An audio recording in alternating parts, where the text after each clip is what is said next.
حضرت صلی اللہ علیہ وسلم نے اکیلا سونے سے کیوں منع کیا؟ رات اکیلے گزارنے اور اکیلے سفر کرنے والے سنو۔ حضرت عبداللہ سے روایت ہے کہ نبی کریم صلی اللہ علیہ وسلم نے فرمایا، کوئی عورت اپنے محرم رشتہ دار کے بغیر سفر نہ کرے، اور کوئی شخص کسی عورت کے پاس اس وقت تک نہ جائے جب تک۔ آج کل ہر کوئی سنگل روم کی خواہش کرتا ہے، چاہے سفر میں، باہر کسی ہوٹل میں رکنے کی بات کی جائے یا پھر گھروں میں رات کو سونے کی بات کی جائے۔ ہر کوئی اس بات پر خوش ہوتا ہے کہ اس کا اپنا الگ سے ایک کمرہ ہو۔ رات اکیلے گزارنے اور اکیلے سفر کرنے کے بارے میں ہم آپ کو حضور اقدس صلی اللہ علیہ وسلم کے فرمان بتانے جا رہے ہیں۔ ہم آپ کو اکیلے رات بسر کرنے کے بارے میں بتائیں گے۔ اللہ تعالیٰ نے قرآن مجید میں حضرت موسیٰ علیہ السلام، حضرت خضر علیہ السلام اور حضرت ذوالقرنین علیہ السلام کے سفروں کا ذکر فرمایا۔ یاد رہے کہ سفر کے دوران انسان کو جہاں بہت کچھ سیکھنے کا موقع ملتا ہے، وہیں پر اس کو مختلف اتار چڑھاؤ کا سامنا بھی کرنا پڑتا ہے۔ حدیث پاک سے یہ بات معلوم ہوتی ہے کہ انسان کو بلا ضرورت سفر سے گریز کرنا چاہیے۔ بخاری شریف میں حضرت ابو ہریرہ رضی اللہ تعالی عنہ سے روایت ہے کہ نبی کریم صلی اللہ علیہ وسلم نے فرمایا، سفر عذاب کا ایک ٹکڑا ہے۔ آدمی کو کھانے، پینے اور سونے ہر ایک چیز سے روک دیتا ہے، اس لیے جب کوئی اپنی ضرورت پوری کر چکے تو فوراً گھر واپس آ جائے۔ یہ عام مشاہدہ ہے کہ انسان جب دنیاوی امور کے انجام دہی کے لیے سفر کرتا ہے تو بالعموم اس طرح عبادات کے قابل نہیں رہتا جس طرح حالت اقامت میں کر رہا ہوتا ہے۔ لیکن نبی کریم صلی اللہ علیہ وسلم نے مسافر کو یہ بشارت سنائی ہے کہ اس کو اقامت کے دوران کی جانے والی عبادت کا ثواب سفر میں بھی ملتا رہتا ہے، جیسا کہ بخاری شریف میں ابو موسیٰ اشعری رضی اللہ تعالی عنہ سے روایت ہے، وہ کہا کرتے تھے کہ نبی کریم صلی اللہ علیہ وسلم نے فرمایا، جب بندہ بیمار ہوتا ہے یا سفر کرتا ہے تو اس کے لیے ان تمام عبادات کا ثواب لکھ دیا جاتا ہے جن کو اقامت یا صحت کے وقت کیا کرتا تھا۔ اللہ تعالیٰ اپنے بندوں پر کس قدر مہربان ہے۔ اسی طرح سے سفر بھی اللہ تعالیٰ نے انسانوں پر عبادات میں کمی بھی کی ہے، چنانچہ سفر میں نماز کو قصر یعنی صرف فرض ادا کرنا سنت نبی صلی اللہ علیہ وسلم ہے۔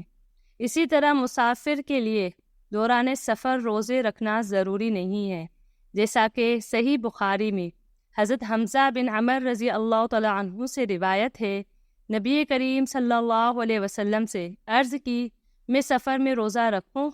کیونکہ وہ روزے کثرت سے رکھا کرتے تھے۔ نبی کریم صلی اللہ علیہ وسلم نے فرمایا، اگر جی چاہے تو روزہ رکھ، اگر جی چاہے افطار کر۔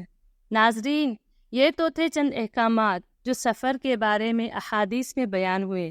آئیے اب آپ کو بتاتے ہیں کہ اکیلے سفر کرنا کیسا ہے۔ عام مشاہدہ ہے کہ اکثر لوگ سفر پر اکیلے روانہ ہو جاتے ہیں۔ انسان کو زیادہ تر کوشش کرنی چاہیے کہ سفر میں اس کے ساتھ کوئی نہ کوئی ساتھی موجود ہو، اور اس کو اکیلے سفر کرنے سے کہاں تک ممکن ہو گریز کرنا چاہیے، کیونکہ اس بارے میں صحیح بخاری میں عبداللہ بن عمر رضی اللہ تعالی عنہ سے روایت ہے، نبی کریم صلی اللہ علیہ وسلم نے فرمایا، جتنا میں جانتا ہوں اگر لوگوں کو بھی اکیلے سفر کی برائیوں کے متعلق اتنا علم ہو تو کوئی سوار رات میں اکیلا سفر نہ کرتا۔ ناظرین، اب خود ہی اندازہ لگا لیں کہ رات کا سفر کرنا کس حد تک خطرناک ہو سکتا ہے، اور حضور اقدس صلی اللہ علیہ وسلم نے کن الفاظ میں انسان کو رات کے سفر سے منع فرمایا ہے۔ اس لیے ضروری ہے کہ رات کے سفر سے اجتناب کیا جائے، خاص طور پر رات کو اکیلے سفر نہ کیا جائے۔ یہ بات تو عام ہے جس میں مرد اور عورت دونوں شامل ہیں، لیکن صرف عورتوں کی بات کی جائے تو ان کے لیے خاص طور پر تاکید ملتی ہے۔ یاد رہے کہ عورتوں کو بھی کئی مرتبہ رشتہ داروں سے ملاقات، علاج یا کسی ضروری کام سے سفر پر نکلنا پڑتا ہے۔ احادیث مبارکہ سے یہ بات واضح ہوتی ہے کہ عورتوں کو مردوں سے بھی کہیں بڑھ کر اکیلی سفر سے اجتناب کرنا چاہیے، اس لیے کہ یہ بات فتنے کا باعث بن سکتی ہے اور ان کی عزت و ناموس کو بھی خطرہ لاحق ہو سکتا ہے۔ جیسا کہ صحیح بخاری میں حضرت عبداللہ بن عباس رضی اللہ تعالیٰ عنہ سے روایت ہے کہ نبی کریم صلی اللہ علیہ وسلم نے فرمایا، کوئی عورت اپنے محرم رشتہ دار کے بغیر سفر نہ کرے، اور کوئی شخص کسی عورت کے پاس اس وقت تک نہ جائے جب تک کہ وہاں کوئی محرم موجود نہ ہو۔ ایک شخص نے پوچھا، یا رسول اللہ صلی اللہ علیہ وسلم، میں فلاں لشکر میں جہاد کے لیے نکلنا چاہتا ہوں، لیکن میری بیوی کا ارادہ حج کا ہے۔ تو آپ صلی اللہ علیہ وسلم نے فرمایا، تو اپنی بیوی کے ساتھ حج کو جا۔ یہاں پر خواتین کو غور کرنے کی ضرورت ہے، جو کہ بلا جھجک کسی بھی کام سے گھر سے باہر چلی جاتی ہیں اور محرم ساتھ نہیں ہوتا۔ اس لیے عورتوں کو خاص طور پر اس بات کا اہتمام کرنا چاہیے۔ رات کی بات تو بہت دور ہے، عورت کو دن میں بھی اکیلے سفر کرنے کی اجازت نہیں ہے۔ سفر کے حوالے سے چند مزید احکامات پر بھی ہم بات کریں گے، لیکن اس سے پہلے آپ کو اکیلے رات بسر کرنے کے بارے میں بتاتے ہیں۔ اس حوالے سے عبداللہ بن عمر رضی اللہ تعالیٰ عنہ روایت کرتے ہیں کہ نبی کریم صلی اللہ علیہ وسلم نے تنہا رہنے سے منع فرمایا ہے، یعنی نہ تو آدمی رات تنہا بسر کرے اور نہ تنہا سفر کرے۔ علامہ البانی رحمۃ اللہ علیہ نے اس حدیث کو بخاری کی شرط پر صحیح کہا ہے۔ اس حدیث میں رات اکیلے گزارنے کی واضح ممانعت فرمائی گئی ہے، لیکن اس کے باوجود ہم میں سے اکثر لوگ، خاص طور پر نوجوان، اس بات پر اصرار کرتے ہیں کہ ان کا اپنا کمرہ ہو جہاں وہ اکیلے ہوں اور انہیں دن رات کی تنہائی میسر ہو۔ اہل علم نے رات اکیلے گزارنے کی ممانعت کی بہت ہی حکمتیں بیان فرمائی ہیں، جن میں سے چند یہ ہیں: تنہا نہ رہا جائے تاکہ شیطانی وسوسے سے محفوظ رہا جا سکے، کیونکہ انسان زیادہ تر تنہائی میں شیطانی وسوسے میں مبتلا ہو جاتا ہے۔ اسی طرح یہ بھی خدشہ ہو سکتا ہے کوئی شخص تنہائی میں وحشت محسوس نہ کرے۔ یہ بھی ایک حکمت ہے کہ تنہائی میں کسی دشمن، چور یا ناگہانی آفت سے محفوظ رہنا مشکل ہو سکتا ہے۔ تنہائی میں کسی بھی اچانک مصیبت، بیماری وغیرہ کی صورت میں کوئی نہ ہو تو پریشانی ہو سکتی ہے۔ یاد رہے کہ رسول اللہ صلی اللہ علیہ وسلم کی ہر نصیحت پر عمل کرنے میں خیر ہے، اس لیے بغیر یہ سوچے کہ اس بات پہ کیا حکمت ہو سکتی ہے، مسلمان کو حضور اقدس صلی اللہ علیہ وسلم کی نصیحت پر عمل کر لینا چاہیے، اسی میں اس کے لیے بہتری ہے۔ یاد رہے کہ انسان کو اللہ تعالیٰ نے ضعیف اور کمزور پیدا فرمایا ہے۔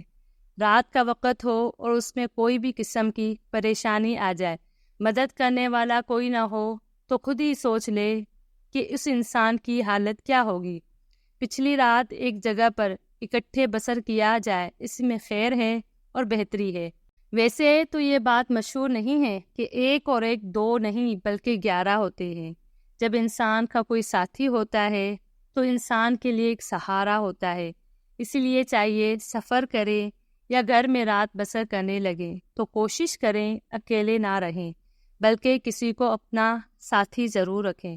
تو ناظرین، یہ ہے تعلیمات ہمارے پیارے نبی حضرت محمد صلی اللہ علیہ وسلم کی سفر کے بارے میں اور رات اکیلے بسر کرنے کے حوالے سے۔ ہمیں چاہیے کہ ان تعلیمات پر عمل پیرا ہوتے ہوئے اکیلے سفر سے اجتناب کریں اور رات اکیلے گزارنے سے بھی باز رہیں۔ اللہ تعالیٰ سے دعا ہے کہ اللہ ہمیں سفر اور حضرت محمد صلی اللہ علیہ وسلم کی سیرت و تعلیمات کو مد نظر رکھنے کی توفیق عطا فرمائے، اور اللہ سے یہ بھی دعا ہے کہ اللہ ہمیں دین کی سمجھ نصیب عطا فرمائے اور اس کے مطابق زندگی بسر کرنے کی توفیق عطا فرمائے۔ آمین ثم آمین یا رب العالمین۔